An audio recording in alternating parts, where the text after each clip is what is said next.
Welcome to novel zone. Novel इश्क यारम, अगली किस्त। कब कैसे वो रोशनी की मोहब्बत में डूबता चला गया। उसे खुद कुछ खबर नहीं थी और उसकी मोहब्बत कब जुनून में बदल गई, उसे रोशनी के कई अल्फाज से पता चला। वो खुद की जान तो गंवा सकता था, लेकिन रोशनी को ज़रा भी चोट नहीं पहुंचा सकता था, और अब वो रोशनी का सामना करने से डर रहा था। रोशनी के चेहरे पर वो शर्मिंदगी और नदामत को कैसे देख सकता था। विक्टर तो बस ये चाहता था कि वो रोशनी से मिले और सब पहले जैसा हो जाए, लेकिन रोशनी की आंखों ने सब बता दिया था। हाथ में शराब का ग्लास पकड़े वो इन्हीं सोचों में गुम था कि दरवाजे पर दस्तक हुई। इस वक्त कौन हो सकता है। विक्टर ने घड़ी पर नजर डाली, जहाँ रात के 11 बज रहे थे। विक्टर ने उठकर दरवाज़ा खोला।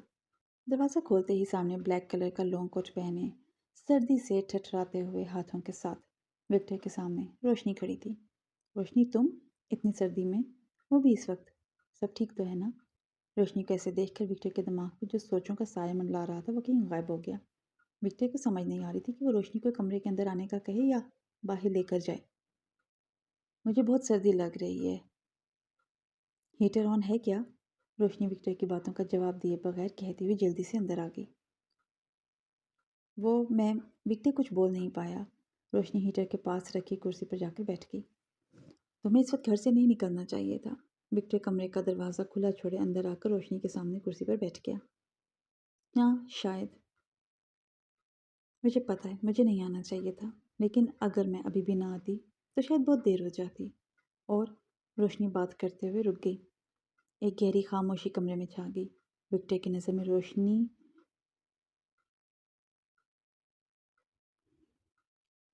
विक्टर की नज़र रोशनी पर थी, जो हीटर के पास अपने हाथ रखे उसे गरमाइश दे रही थी।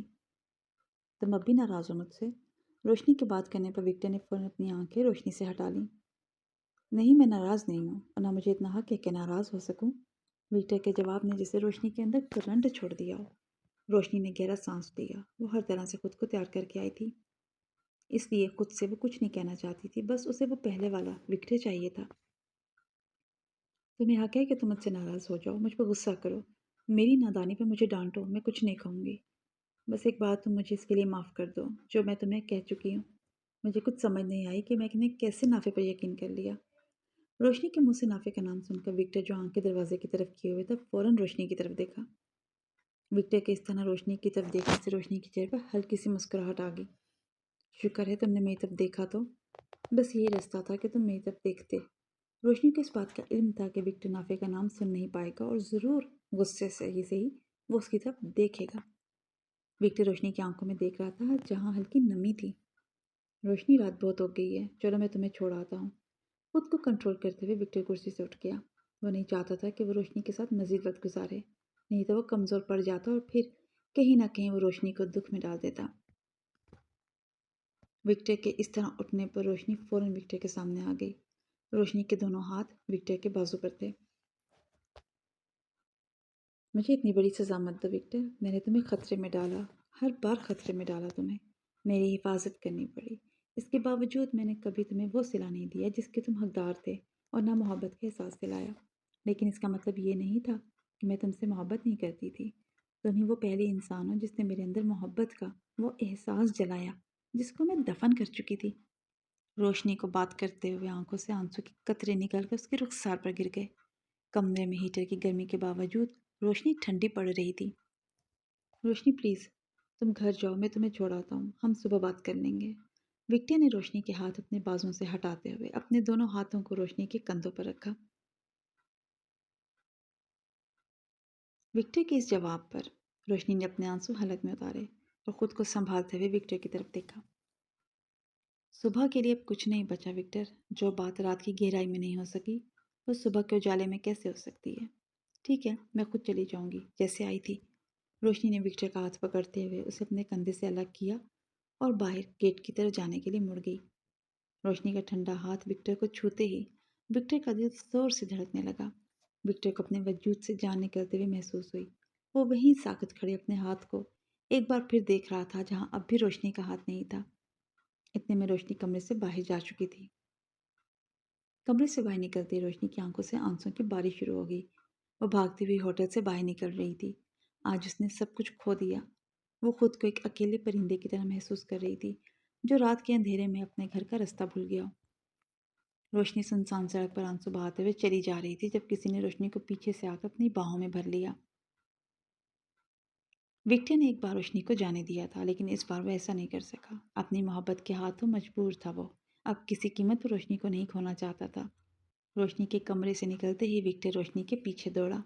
विक्टर की बाहों की गिरफ्त में आते ही रोशनी को एहसास हो गया था कि ये विक्टर ही है। रोशनी की आंखों से बहते आंसू जैसे ही विक्टर की बाहों में सिमटे, वह लम्हा दोनों के दरमियान रुक सा गया। विक्टर ने उसे मजबूती से थामा, जैसे डर हो कि वह दोबारा हाथों से छूट न जाए। रोशनी की सांसें तेज थीं। सर्दी के बावजूद उसके वजूद से हल्की सी लर्जिश विक्टर के दिल तक उतर रही थी। विक्टर ने आहिस्ता से अपना चेहरा रोशनी के बालों के नज़दीक किया। उसकी गर्म सांसें रोशनी की गर्दन के करीब पड़ी तो रोशनी के जिस्म में हल्की सी कपकपी दौड़ गई। रोशनी ने अपनी आंखें बंद कर लीं। वो जानती थी ये गुर्बत उसकी कमज़ोरी है और विक्टर के लिए ये लम्हा उसका जुनून। विक्टर ने उसके कान के करीब झुककर बेहद मध्यम आवाज़ में कहा, मैंने तुम्हें एक बार जाने दिया था रोशनी, दोबारा नहीं जाने दूंगा। उसकी आवाज़ में वही शिद्दत थी जो रोशनी ने पहले कभी महसूस की थी। रोशनी की सांस उसके सीने से टकराई। विक्टर ने आहिस्ता से उसकी थोड़ी बुलंद की ताकि वो उसकी आंखों में देख सके। रोशनी की आंखें नम थीं। विक्टर की आंखें तपती हुई। मैंने तुम्हें बहुत तकलीफ़ दी विक्टर। रोशनी की आवाज़ कांप रही थी। विक्टर ने अपने हाथों से उसके चेहरे के किनारों को थामा। उसका अंगूठा रोशनी के लरसते गाल पर चलते हुए उसके आंसू साफ करता गया। उसकी कुर्बत इतनी करीब थी कि रोशनी को उसकी सांसें अपने होंठों पर महसूस हो रही थी। विक्टर ने एक लम्हे के लिए खुद को रोका, लेकिन फिर झुककर उसके कान के पास सरगोशी की। मुझे सज़ा देनी है तो दे दो, बस मुझसे दूर ना होना रोशनी। रोशनी का दिल जैसे सीने से बाहर आ रहा था। उसने आहिस्ता से विक्टर की शर्ट को पकड़ा और उसे खींचकर अपने करीब कर लिया। विक्टर ने दोनों बाजुओं से उसे ऐसे थामा जिसे पूरी दुनिया से छुपा रहा हो। रोशनी की पेशानी विक्टर के सीने से टिक गई और विक्टर की गर्म सांसें अब उसकी गर्दन से फिसलते हुए उसके वजूद में हरारत भर रही थी। रोशनी ने हौले से कहा, विक्टर प्लीज़ मुझे छोड़ना मत। विक्टर ने उसे मज़ीद करीब कर खींच कर लिया। उसकी आवाज़ भारी हो चुकी थी। मर भी जाऊंगा मगर तुम्हें नहीं छोड़ूंगा। और दोनों सर्द रात की सुनसान सड़क पर एक दूसरे के गले लगे खड़े थे, जहाँ सिर्फ उनकी सांसों की गर्मी और दिलों की धड़कनें सुनाई दे रही थीं। विक्टर इतनी जल्दी क्या थी शादी की? अभी सर्दियाँ ख़त्म हो जाती तो हम बाहर के मौसम में शादी कर लेते। विक्टर और रोशनी ब्राइडल शॉप में खड़े शादी का जोड़ा पसंद कर रहे थे। हाँ जल्दी है मुझे, बस मैं सबको बताना चाहता हूँ कि तुम मेरी ऑफिशियल वाइफ हो। इस तरह कोई भी तुम पर बुरी नज़र नहीं डालेगा, समझ गई? विक्टर ने रोशनी की नाक को छेड़ते हुए कहा और शिफॉन का बना हुआ वाइट ब्राइडल सूट रोशनी की तरफ किया। ये परफेक्ट है, विक्टर ने रोशनी के साथ सूट लगाते हुए कहा। हाँ अच्छा है।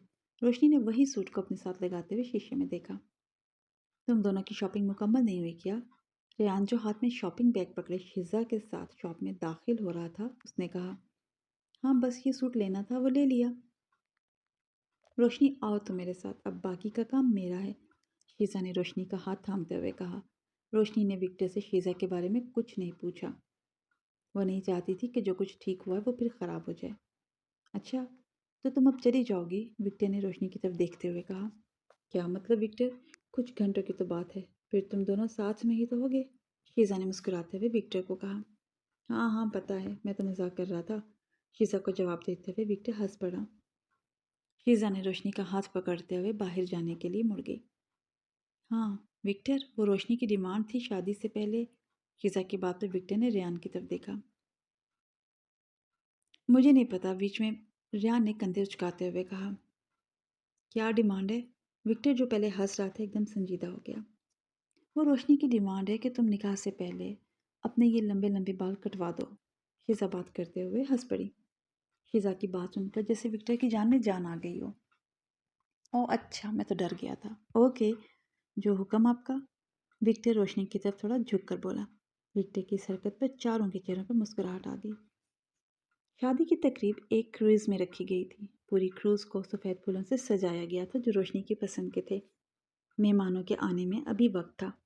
विक्टर के कहने के मुताबिक